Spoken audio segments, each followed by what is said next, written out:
Waddling Dog Puppo, question number 2. Did the Canucks make the right move with Joshua? 4 years, 3.2. 89% say yes. Almost 1,600 votes there.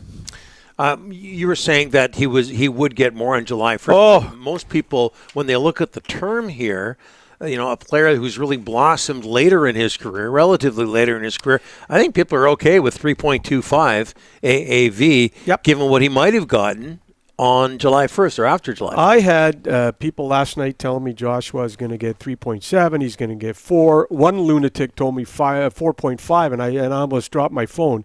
July 1st is the great unknown. There was a ton of teams after Joshua, a ton of teams after him. You love the size. He kills penalties. He defends teammates. He scores goals, nice goals. There was a lot to like. And Rick Tocchet had him on the ice, not only defending one-goal leads, trying to get the tying goal. You would have saw Dakota Joshua. Led the NHL playoffs in hits until the Canucks were eliminated. One of the hits leaders in the... I can go on and on. There's a reason why there were double-digit teams after Joshua, but he took less to stay in this city because he loves it here, loves his teammates, loves the city, and he loves Basant Motors. Yeah, more on that. No kidding.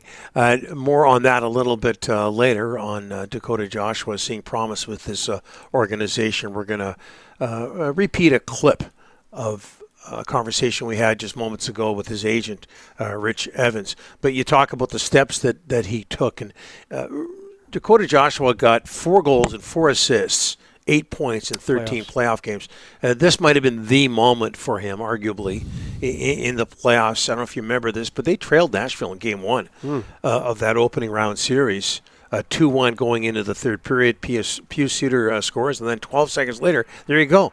You talked earlier about the soft hands in front of the net, big guy, Dakota Joshua, those qualities on display here as he pops one in past Saros. That turned out to be the winning goal. And then later in that period, this is in the third period, later in that period, Dakota Joshua gets an empty netter. So 2 goals, and then, of course, you had people climbing on statues outside of Rogers Arena after that. But just an example, I'm not so sure he does that earlier in his career, especially in a postseason situation. Cool, calm, displaying the quick hands. The size is there with Dakota Joshua, and he's sticking around, barring unforeseen circumstances, for another 4 years with the Canucks. Very good signing. They were not close, folks, till last night. And then Rich Evans, his agent, told us talks picked up a little bit last night, but they really got going this morning. And why did they get going this morning? Because the Canucks had some ammunition, $4 million more in cap space. The Canucks, remember, Alvin, you brought this up, said we can find the next Dakota Joshua. That was a bit of a shot at Rich Evans, the agent.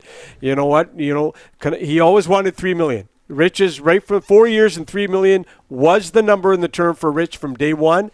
They got it. Canucks were nowhere near those numbers in that term until today. Yeah, and in large part, like you just said, because of what happened yesterday, they got some cap room because they were able to move on from Ilya Mikheyev.